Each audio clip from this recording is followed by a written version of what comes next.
தொடர்பென இந்திய செய்திகள்.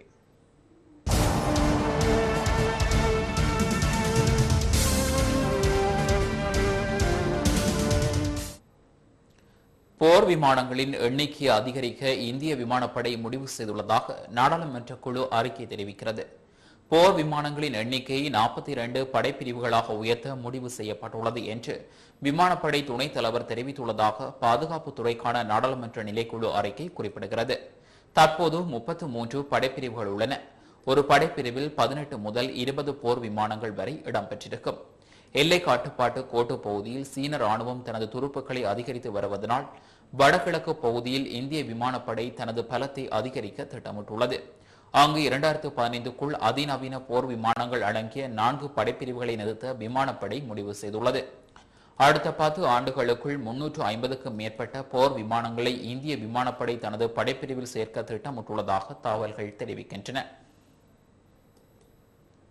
பிரம்மபுத்திரா நதியில் சீனா கட்டிவரும் அணையால் இந்தியாவுக்கு எவ்வித பாதிப்பும் ஏற்படாது என்று பிரதமர் மன்மோகன் சிங் கூறினார். பிரம்மபுத்திரா நதியின் மீது சீனா அணை கட்டி வருவது தொடர்பாக மாநிலங்களவையில் அயல்ராவுத்துறை அமைச்சர் எஸ்.எம். கிருஷ்ணாவிடம் கேள்வி எழுப்பப்பட்டது. இதற்கு அவர் பதில் அளித்துக் கொண்டிருந்த போது குறுக்கிட்ட பிரதமர் மன்மோகன் சிங், பிரம்மபுத்திரா நதி மீது அணை கட்டும் விவகாரம் குறித்து சீனாவிடம் பல தடவை ஆலோசிக்கப்பட்டுவிட்டது. ஆனால் அந்த நாடு எங்களை நம்புங்கள் என்று கூறுகிறது. இதனால் அந்நாட்டின் மீது நம்பிக்கை வைப்போம். இந்தியாவும் சீனாவும் அண்டை நாடுகள்.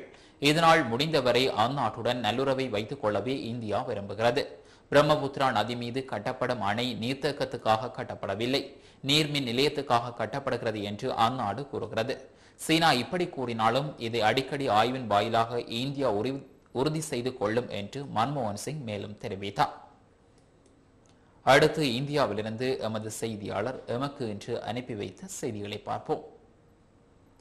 தனி தெலுங்கானா பிரச்சனையில் பிஜேபி உட்பட 3 அங்கீகரிக்கப்பட்ட அரசியல் கட்சிகள் தனி மாநில கோரிக்கை ஆதரிப்பதாகவும் 4 கட்சிகள் இன்னும் தங்களது நிலையை தெரிவிக்கவில்லை என்றும் உள்துறை அமைச்சர் ப. சிதம்பரம் தெரிவித்துள்ளார். இன்று மக்களவையில் தெலுங்கானா பிரச்சினை தொடர்பாக விளக்கம் அளித்த அவர், இந்த பிரச்சினை தொடர்பாக அனைத்து அரசியல் கட்சிகளிடமும், குறிப்பாக ஆந்திர பிரதேசத்தில் உள்ள 8 அங்கீகரிக்கப்பட்ட அரசியல் கட்சிகளிடமும் அரசு ஆலோசனை நடத்தி வருவதாக தெரிவித்தார். இந்த பிரச்சனையில் பிஜேபி உறுப்பினர் சுஷ்மா சுவராஜ் எழுப்பிய கேள்விக்கு பதிலளித்த சிதம்பரம், 2002ஆம் ஆண்டு வாக்கில் பிஜேபி இந்த பிரச்சனையில் மாறுபட்ட கருத்து கொண்டிருந்ததாகவும் தற்போது தெலுங்கானாவுக்கு ஆதரவாக கருத்து தெரிவித்து வருவதாகவும் குறிப்பிட்டார். இந்த பிரச்சனைக்கு தீர்வு காண அனைத்து அரசியல் கட்சிகளும் அரசுக்கு ஒத்துழைப்பு அளிக்க வேண்டும் என்று அவர் கேட்டுக் கொண்டார். பிரச்சனைக்கு தீர்வு காண அரசு முயற்சித்து வரும் நிலையில் இது தொடர்பாக வன்முறையில் யாரும் ஈடுபட வேண்டாம் என்றும் அமைச்சர் கேட்டுக் கொண்டார். 12 கோடி மக்களின் எதிர்கால பிரச்சனையான இந்த தெலுங்கானா பிரச்சனைக்கு நிரந்தர தீர்வு கண்டு அப்பகுதியில் அமைதி நல்லிணக்கத்தை ஏற்படுத்த அரசு முயற்சித்து வருகிறது என்றும் சிதம்பரம் தெரிவித்தார். காமன்வெல்த் விளையாட்டுப் போட்டிகள் தொடர்பான மத்திய அரசின் தலைமை தணிக்கை மற்றும் கண்காணிப்பாளர் அறிக்கை நாடாளுமன்றத்தில் இன்று தாக்கல் செய்யப்பட்டது. 700 பக்கங்கள் கொண்ட இந்த அறிக்கையில் தில்லி மாநில அரசு தகுதியற்ற நிறுவனங்களுக்கு அனுமதி அளித்தால் அரசுக்கு பெருமளவு இழப்பு ஏற்பட்டுள்ளதாக குறிப்பிடப்பட்டுள்ளது. இந்த அறிக்கை தாக்கல் செய்யப்பட்டதும் மாநிலங்களவையில் பிஜேபி உறுப்பினர் பிரகாஷ் ஜவ்டேகர் இந்த முறைகேட்டுக்கு தார்மீக பொறுப்பேற்று தில்லி முதலமைச்சர் உடனடியாக ராஜினாமா செய்ய வேண்டும் என வலியுறுத்தினார். இதனிடையே செய்தியாளர்களிடம் பேசிய தில்லி முதலமைச்சர் ஷீலா தீட்சித், அந்த அறிக்கையை தாம் இதுவரை பார்க்கவில்லை என்றார். மக்களவையில் வாக்களிக்க பணம் கொடுத்த விவகாரம் தொடர்பான விசாரணையை தில்லி காவல்துறை தாமதப்படுத்தியிருப்பதாக உச்சநீதிமன்றம் குறை கூறியுள்ளது. 2008ஆம் ஆண்டு மக்களவையில் அரசு நம்பிக்கை வாக்கெடுப்பு கோரியபோது அரசுக்கு ஆதரவாக வாக்களிக்க உறுப்பினர்களுக்கு பணம் கொடுத்ததாக பிஜேபி உறுப்பினர்கள் ரூபாய் நோட்டு கட்டுகளை அவையில் காண்பித்தனர். இது தொடர்பாக முன்னாள் தலைமை தேர்தல் ஆணையர் ஜே.எம். லிங்டோ தாக்கல் செய்த மனுவை விசாரித்த உச்சநீதிமன்ற நீதிபதிகள் அஃப்தாப் ஆலம், ஆர்.எம். லோதா ஆகியோர் கண்ட பெஞ்ச் அரைக்குறை மனதுடன் காவல்துறை இந்த வழக்கை விசாரித்திருப்பதாகவும் காவல்துறை தாக்கல் செய்துள்ள அறிக்கை முழுமை அடையவில்லை என்றும் தெரிவித்துள்ளது.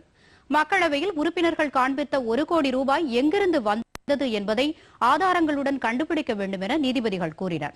தற்போது காவல்துறை தாக்கல் செய்துள்ள அறிக்கை திருப்தி அளிக்கவில்லை என்று கூறியுள்ள நீதிபதிகள் 3 வார காலத்திற்குள் முழுமையாக அறிக்கையை தாக்கல் செய்யுமாறு உத்தரவிட்டுள்ளனர். வங்கிகளை இணைக்கும் திட்டத்திற்கு எதிர்ப்பு தெரிவித்து நாடு முழுவதும் வங்கி ஊழியர்கள் இன்று ஒருநாள் வேலை நிறுத்தத்தில் ஈடுபட்டுள்ளனர். இந்த வேலை நிறுத்தத்தில் பொதுத்துறை வங்கிகள், கூட்டுறவு வங்கிகள் மற்றும் பிராந்திய ஊரக வளர்ச்சி வங்கிகளின் ஊழியர்கள் சுமார் 10 லட்சம் ஊழியர்கள் பங்கேற்றுள்ளதாக இந்திய வங்கி ஊழியர்கள் கூட்டமைப்பு தெரிவித்துள்ளது. இதனால் வங்கி பணிகள் பெருமளவில் பாதிக்கப்பட்டுள்ளன. தமிழகத்தில் சுமார் 60,000 வங்கி ஊழியர்கள் இந்த வேலைநிறுத்தத்தில் ஈடுபட்டதாக வங்கி ஊழியர்கள் கூட்டமைப்பு அமைப்பாளர் CM வெங்கடாச்சலம் தெரிவித்தார். தமிழக நிதிநிலை அறிக்கையில் முறைப்படி கடனை செலுத்தியவர்களுக்கு மீண்டும் வட்டியில்லா பயிர்க்கடன் அளிக்க அரசு முன்வந்திருப்பதை வரவேற்ற அவர், கிராமங்களில் உள்ள அஞ்சல் நிலையங்களை வங்கிகளாக மத்திய அரசு மாற்ற முயற்சிப்பதற்கு எதிர்ப்பு தெரிவித்தார். எங்களுடைய வங்கி ஊழியருடைய கோரிக்கைகள் வங்கியில் இருக்கக்கூடிய ஆயிரக்கணக்கான நிரந்தரமான பணிகளை உடனடியாக நிரப்ப வேண்டும். அதற்கு மாறாக வங்கி நிர்வாகங்கள் அரசாங்கத்துடைய அனுமதியோடு தனியார் நிறுவனங்களுக்கு அவுட் சோர்சிங் மூலமாக வெளியேற்றுகின்றார்கள் ஒப்பந்த முறையில். அதை தடுக்க வேண்டும். அதற்கு மாறாக தேர்வாணையம் மூலமாக இந்த வங்கிகளை படித்த இளைஞர்களுக்கு நிரந்தர வேலை மூலமாக கொடுக்க வேண்டும். புதுச்சேரியிலும் இன்று வங்கிகள் மூடப்பட்டிருந்தன. இதனால் வர்த்தகர்கள் பெரும் பாதிப்புக்கு உள்ளானதாக அங்கிருந்து வரும் செய்திகள் தெரிவிக்கின்றன. தமிழ்நாட்டில் சுயநிதி பொறியியல் கல்லூரிகள் வசூலிக்கும் கல்விக் கட்டணம் குறித்த புகார்களை மாணவர்கள் மற்றும் பெற்றோர் விசாரணை குழுவிடம் தெரிவிக்கலாம் என தெரிவிக்கப்பட்டுள்ளது. அண்மையில் இதனை கண்காணிக்க மாநில அரசு அண்ணா பல்கலைக்கழக பேராசிரியர்கள் வி. ஜெயபாலன், P.K. பழனிசாமி ஆகியோர் கொண்ட குழுவை அமைத்துள்ளது. இந்த குழு சுயநிதி கல்லூரிகளுக்கு நேரடியாக சென்று ஆய்வு செய்யவும், கல்விக் கட்டணம் குறித்து விசாரிக்கவும் இந்த குழுவுக்கு அதிகாரம் வழங்கப்பட்டுள்ளது. நீதிபதி N.V. பாலசுப்ரமணியன் தலைமையிலான குழு நிர்ணயித்துள்ள கட்டணத்திற்கு அதிகமாக வசூல் செய்யக்கூடாது என இந்த குழுவின் தலைவர் வி. ஜெயபாலன் இன்று தெரிவித்துள்ளார். குடும்பத்தில் முதல் தலைமுறை பட்டப்படிப்புக்கு சேரும் மாணவர்களுக்கு 20,000 ரூபாய் சலுகை அளிக்க அரசு உத்தரவிட்டிருப்பதாக கூறிய அவர், சுயநிதி கல்லூரிகள் இந்த கட்டணத்தை வசூலிக்க கூடாது என்றும் தெரிவித்துள்ளார். கல்விக் கட்டணம் தொடர்பான புகார்களை தொழில்நுட்ப கல்வி இயக்குநரக அலுவலகத்தில் உள்ள குழுவின் தலைவருக்கு விண்ணப்பிக்கலாம் என்றும், மாணவர்கள் மற்றும் பெற்றோர் தெரிவிக்கும் புகார்கள் ரகசியமாக பாதுகாக்கப்படும் என்றும் ஜெயபாலன் மேலும் கூறியுள்ளார். tncapitation@gmail.com எனும் மின்னஞ்சல் மூலமாகவும் புகார்களை தெரிவிக்கலாம். உலகம் முழுவதும் ஆகஸ்ட் 1ஆம் தேதி முதல் 7ஆம் தேதி வரை உலக தாய்ப்பால் வாரமாக கடைபிடிக்கப்படுகிறது. இதனை முன்னிட்டு சென்னையில் உள்ள தனியார் குழந்தைகள் மருத்துவமனையில் இன்று நடைபெற்ற நிகழ்ச்சியில் தாய்ப்பாலின் நன்மைகள் குறித்து எடுத்துரைக்கப்பட்டது. தாய்ப்பால் கொடுக்கும்போது தாய்மார்கள் பின்பற்ற வேண்டிய முறைகள் குறித்து குழந்தைகள் நல மருத்துவர்களிடையே கலந்துரையாடல் மூலம் விளக்கப்பட்டது. பாட்டில்களில் குழந்தைகளுக்கு பால் கொடுப்பதால் ஏற்படும் அபாயம் குறித்தும் தாய்மார்களுக்கு இதில் எடுத்துரைக்கப்பட்டது. கடல்சார் பொறியாளர்களின் 25வது 2 நாள் தேசிய கருத்தரங்கு சென்னையில் இன்று துவங்கியது. விசாகப்பட்டினம் துறைமுக பொறுப்பு கழக முன்னாள் தலைவர் KRA நரசையா கருத்தரங்கை தொடங்கி வைத்து பேசினார். சர்வதேச அளவில் கடல்சார் தொழில் மற்றும் பாதுகாப்பு விஷயத்தில் புதிய தொழில்நுட்பங்களை எதிர்கொள்ளும் வகையில் இந்தியாவின் கடல்சார் தொழில் வளர்ச்சியை மேம்படுத்த வேண்டும் என அவர் குறிப்பிட்டார். தொடர்பென வெளிநாட்டு செய்திகள்.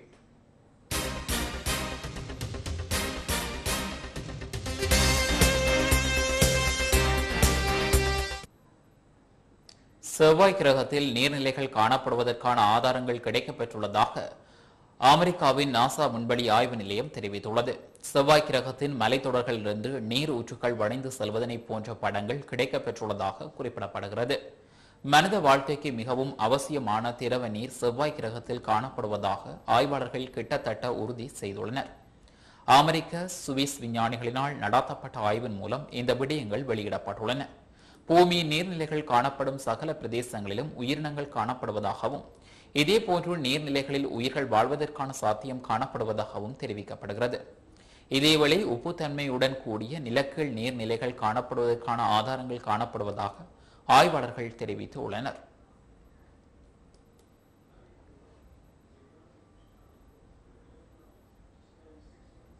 மீண்டும் தலைப்புச் செய்திகள்.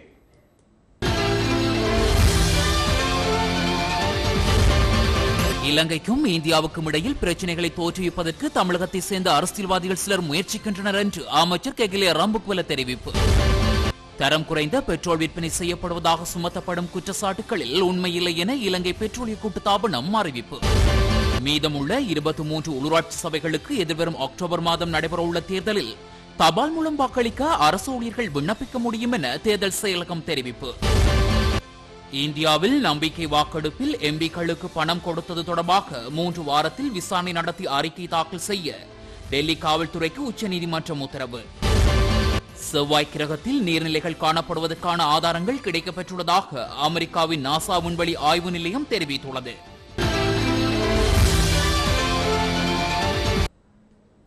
இத்துடன் டான் தமிழின் இந்த பிரதான செய்தி அறிக்கை நிறைவு பெறுகின்றது. தொடர்ந்து நமது நிகழ்ச்சிகளுடன் இணைந்திருங்கள். வணக்கம்.